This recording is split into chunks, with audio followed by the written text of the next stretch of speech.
मेरा नाम इरशाद अहमद उर्फ बबलू 380 विधानसभा पूर्व प्रत्याशी बहुजन समाज पार्टी। अभी मुगल सराय में लगातार तोड़फोड़ की कार्रवाई चल रही है, इस पर क्या कहना चाहेंगे? किस तरह से देख रहे हैं इसको आप? सबसे पहले तो व्यापारियों के दुख के घड़ी में मैं भी दुखित हूँ, आहत हूँ और व्यापारियों को अपनी तरफ से एक संदेश देना चाहता हूँ कि भारत के संविधान में भारत की संपूर्ण जमीनें, संपूर्ण भूमि भारत सरकार के पक्ष में सुरक्षित रहता है। देश के हित में, समाज के हित में, देश के सुंदरीकरण में शासन की किसी भी योजना को रोकना असंभव है।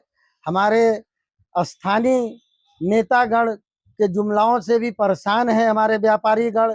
मैं व्यापारियों को ये बताना चाहता हूँ कि जो भारत के संविधान ने भारत की संपूर्ण जमीनों को सरकार के पास सुरक्षित है, उसी तरह से उस संविधान में हम लोगों को भी अधिकार प्राप्त है कि चाहे वो हमारा पीडब्ल्यूडी की जमीन पे दुकान मकान हो, चाहे सरकारी जमीनों पे हमारा दुकान मकान हो, उसका मुआवजा भी भारत के संविधान में मिला है कि पहले मुआवजा बाद में ध्वस्तीकरण।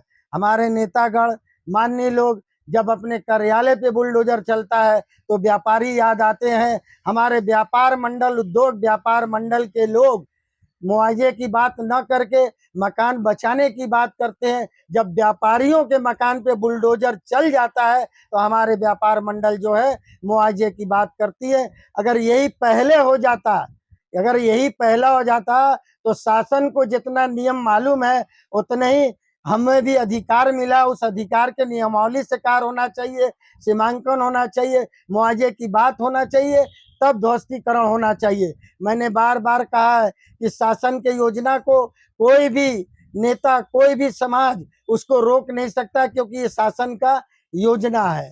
एक चीज मैं और आप लोगों की तरफ से कहना चाहता हूँ, अपने व्यापारी बंधुओं की तरफ से कहना चाहता हूँ, हमारे महान एडवोकेट संतोष पाठक जी जो बार बार समाज की हित की बात करते हैं, समाज का हित के लिए चौड़ीकरण होना चाहिए, तो व्यापार भी एक समाज का हित है।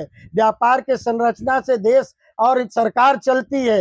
ये न भूलें हमारे एडवोकेट साहब कि व्यापार एक समाज का बहुत बड़ा हिस्सा और बहुत बड़ा कुनबा है। तो मेरा अनुरोध है सभी व्यापारियों से कि देश के विकास के लिए, जनहित के विकास के लिए हम इसे रोक नहीं सकते हैं, लेकिन अपने मुआवजा की जो भारत सरकार के कानून ने हमें सिस्टम दे रखा, उस मुआवजे पर हम बात कर सके। मैं स्थानीय नेताओं से भी अपील करता हूं, एडवोकेट संतोष पाठक से भी बात करता हूं और सारे व्यापारियों से अनुरोध करता हूं कि मुआवजे की बात करें। और एक चीज मैं और बोलना चाहता हूं, 48-46 इस पर क्या कहेंगे? मुझे 48, 46, 52 जुमले पर नहीं जाना है।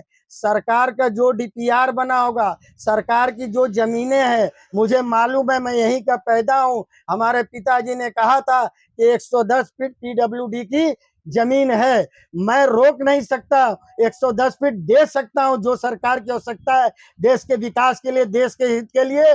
सारे व्यापारी, सारे समाज के लोगों को एकत्रित होकर के अपना त्याग करना चाहिए और मुआवजे की बात करना चाहिए, जो हमारा लीगल है, हमारा हक है इस पे।